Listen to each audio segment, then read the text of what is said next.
আসসালামু আলাইকুম ওয়া রাহমাতুল্লাহি ওয়া বারাকাতুহু। প্রিয় বন্ধুরা, যে যেখান থেকে আমাদের সাথে আছেন, আশা করি সকলে ভালো আছেন। স্বপ্নের ব্যাখ্যার মধ্যে আজকে আমরা যে বিষয়টা নিয়ে আলোচনা করব সেটি হলো ছাতু দেখা।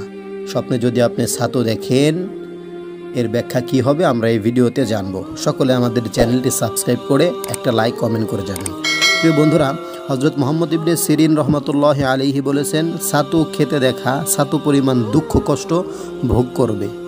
ছাতু কাউকে দিতে দেখা, বিক্রয় করতে দেখা দুঃখ কষ্ট থেকে মুক্ত হবে।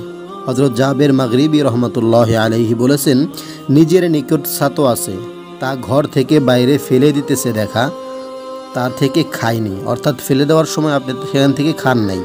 যদি এমনটা দেখেন, দুঃখ কষ্ট থেকে মুক্তি লাভের লক্ষণ। প্রিয় বন্ধুরা, স্বপ্নে ছাতু দেখলে কি হয় ব্যাখ্যা এতটুকুই আছে। এর বাহিরেও যদি কোনো স্বপ্ন আপনি দেখেন, আমাদেরকে কমেন্টস করবেন, ইনশাল্লাহ যথাসময়ে সেগুলোর উত্তর দেওয়ার চেষ্টা করব। সকলে ভালো থাকুন।